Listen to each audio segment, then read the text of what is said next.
your first act is such a funny dude. He's a local here, and I know a lot of you are here to see him. So please give it up, everybody, for Donald Dehaney.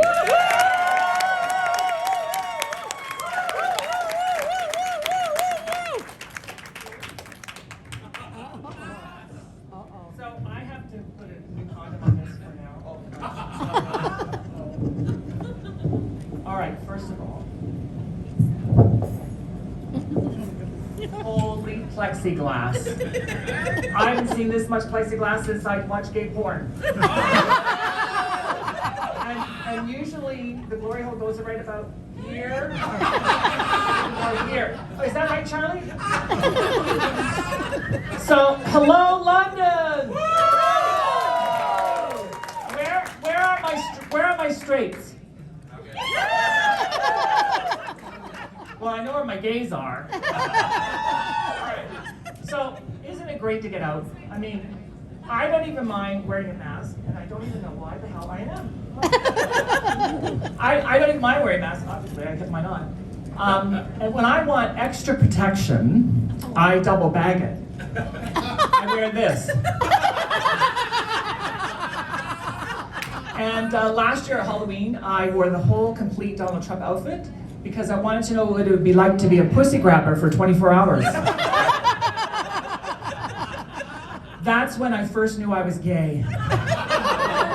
No, I mean, I first knew I was gay when I realized I wasn't a pussy grabber. Okay, so last month I celebrated a milestone. I turned 60. So you know what that means. I can say whatever the fuck I want tonight, right?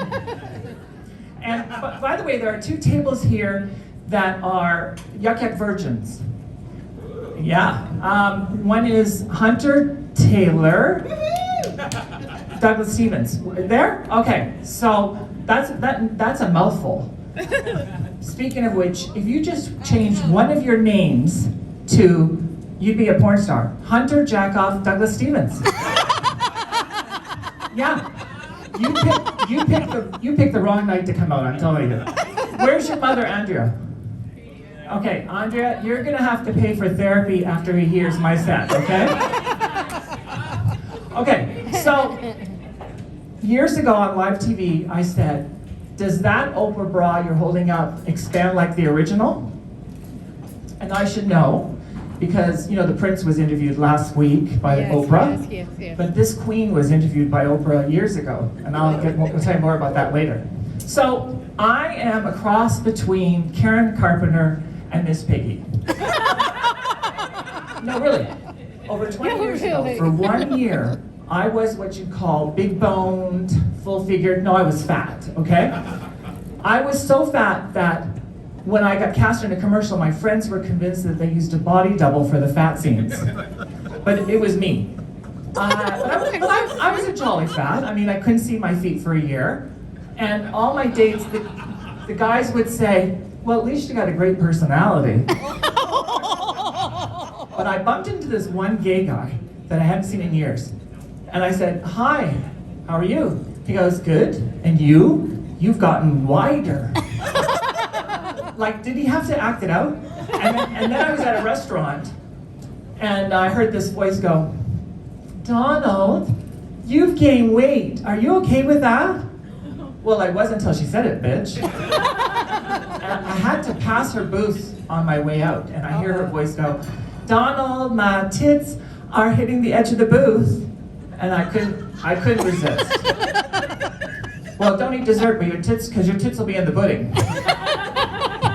So my partner says that I'm verbally dyslexic, which I am, which is really handy when you have 2 friends who are dyslexic who compete with each other. So this is Harold.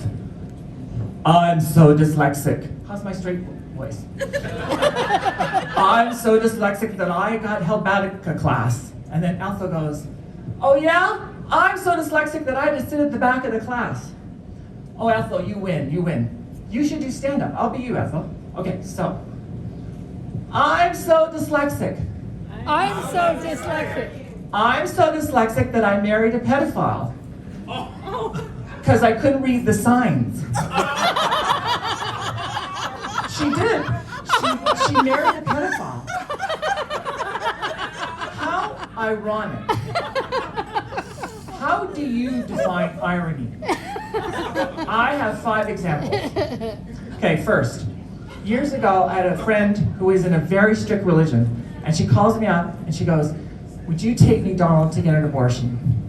I did twice in 2 years. And the following year, I came out of the closet and told her. And she goes, "I can't associate with you because of your immoral lifestyle choices." Oh. 2, Yeah. a homeless person asked for some change. So I went to my car, checked how much I had 50 cents. I take it to him and he goes, "Whatever." I didn't know the homeless raised their minimum wage, did you? 3, I have a friend who was talked about her depression every day to me for 5 years. And then I wrote an article about mine, and I sent it to her, and she hasn't spoken to me since. 4, I bought my mother a bird to keep her company. And for 17 years, she had sinus trouble and allergies, and I didn't realize till her cockatiel died that she was allergic to bird shit. 5, the winner. Years ago, a Christian woman gave me shit for speeding to a religious convention. And the following year, she was excommunicated for fucking her best friend's husband.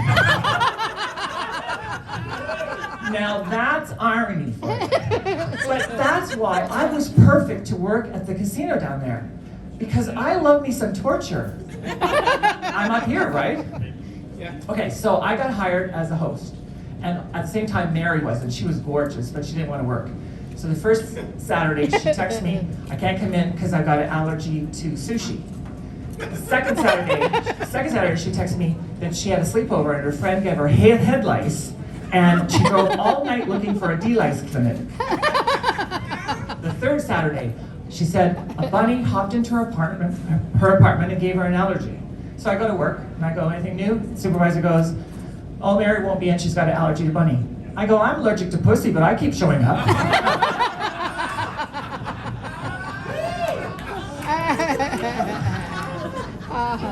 So, did I tell you? I got a good one. What is the worst common line for a germaphobe homosexual host? "Meet me in the garbage room, no cameras." But if I had this plexiglass box with a glory hole, I don't know, I'm just saying. Right? So one of our busiest days is Thursday, breakfast. 9:30 in the morning, a couple calls me over. The wife goes, "What are you doing your other job? Are you an escort?" I go, "No." She goes, "Well, you're handsome." And her husband goes, "Yeah." I thought, should I tell him we only serve breakfast here? She goes, I think you'd make a good cocksucker." I tell my 200 coworkers and half of them go, "Oh my God, what did you say?" I said, "Thank you." The other half said, "Weren't you offended?" I go, "No, I would have been offended if she said, I don't think you'd make a good cocksucker." My partner hates that story. Is he here? Because he says something worse 2 days later. We went out for breakfast, and the waitress goes, because she knows me, "I know, Donald, burnt ham, burnt toast, burnt everything." She walks away, and my partner goes, "You would have done well in Auschwitz." Too soon? Wait to hear what I got coming up. So, did I tell you that I wrestled a Moroccan midget? Yep. I got lost in Amsterdam, and I ran into this very nice little person. Well, I thought so at first. And then he took me dangerously close to a dike. I mean, the water kind. And then he went for my wallet. And there was no way that little fucker was going to get my traveler's checks. So we're wrestling. Oops. The cops said they didn't give me a ticket because dwarf tossing wasn't illegal yet. But don't ask me what happened to that midget. All right, Oprah. 10 years ago, I was on Oprah. And now I'm doing stand-up inside a plexiglass horn box without a glory hole. Things are looking up. So, Oprah show. I'm on Oprah. She bounds out. She goes, "Where are my people?" And I go, "Hi." And she goes, "I hope you're hungry." I talked to my producers, and they said that Donald and the rest of you have so many stories that we have to do 2 episodes. So she goes, I hope you like breakfast, because you're gonna have lunch. Yay. Now, you're probably wondering why I was in Oprah. Okay, short story. So, I try to be a gentleman, but sometimes it's very hard. Like when I met my father's girlfriend in between wife number 4 and number 5. Or was that during? Anyway, I said, we get along so well because we both fucked the same man. That's why I was on Oprah. You think you're uncomfortable, imagine how I feel. Anyway, back to Daddy. Daddy's girlfriend's daughter from another relationship was there, and she goes, that is way over the line. And I said, that ship sailed with the first hand job, don't you think? In fact, when the Oprah producer first called, I go, oh, couldn't this be your giveaway car episode? He laughed, and then right away said without missing a beat, so what did your father do to you? I can't make this shit up. And I think it was my sense of humor that got me on the show. But once I was in Chicago, I didn't want to talk about schlepping my father on Oprah. So I would have stood up and said, what the hell, Oprah, this isn't your My Favorite Things episode? Relax, I didn't. I just whispered to the guy beside me, are you on for your daddy too? And he goes, no, a father, a priest. Brother, what we had to do to get on that Oprah Winfrey show. Speaking of priests, my father was a minister, and his favorite bedtime story began, let us get on our knees for Jesus. Is it any wonder that I didn't have a one-night stand till I was 30? Of course I didn't. Unless you were related, hands off was our family motto. So, okay, change of pace. So, well, for you, not for me. So, my first one-night stand, I'm in Cape Cod, and he was a stand-up comic, of course he was. Was he funny? Well, he had his own HBO special, and he left me smiling. But you know what? I mean, between us, I never got good at one-night stands. I remember this one guy said, his cock was so gorgeous I could blow with the lights on. So I lit a candle. I didn't know the candle wax left third-degree burns, did you? And then I dated a warlock. And I told him. A warlock? A warlock, yeah. You remember Bewitched? A warlock. And I said, any hocus pocus, and there ain't gonna be any hanky panky. Unfortunately, he had a wee winky dinky, so I did the disappearing act. So then I fell hard for a psychologist. And he said to me, Donald, you're too happy. I'm attracted to pain. So I said, oy vey, have I got a story for you? And he's been jerking off to it ever since. When love goes wrong, nothing goes right.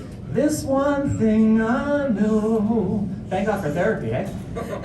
My first therapist looked like Jesus. Thank God Jesus wasn't my type. My second therapist was so hot I wanted to jump his bones right there. And he told me that it would conflict with our therapy. Well, I could have told him that. But weirdly, every session I had to say, what do you want me to do to you today, doctor? He really liked that. And he never charged me for the sessions. My next therapist looked like James Lipton from the Actors Studio. Yeah, I'll take one more. You know, so I pretend that I was being interviewed. And he said to me, if you want to find out if you're gay, Donald, just boink a woman. I never went back. But no surprise, he gave me F for in our acting class. My next therapist said, I cannot believe that Donald showed up in hot pants for our first session. I was thrilled. I felt like I had my first good review.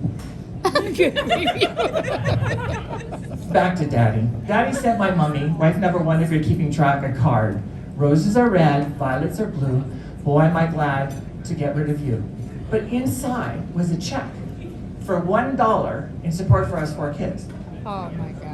I think that's why my friends call me cheap, or as I call myself, thrifty. In fact, I'm so cheap that when I went to Goodwill to buy a 25-cent book, I asked if I could use my 10% discount card. But cheapness had nothing to do with why I wouldn't buy porn. How could I buy porn when I was a Christian? So I snuck it out of the store. How thrifty of me. So, I think my humor would be much darker if it wasn't for my mother. She only slept with one man her entire life. And as you now know, I can't recommend him. I used to say to her, please tell me you fucked the milkman. She said, nope, never did. But I did. You know, I think that the older I get, my humor helps me. Because last year we suffered a horrific loss. And this friend of mine sent me an email of sympathy and then followed it up with a dick pic. And I wrote back, wow. And he writes back, remember? And I go, no, that I would have remembered. Okay, one more story.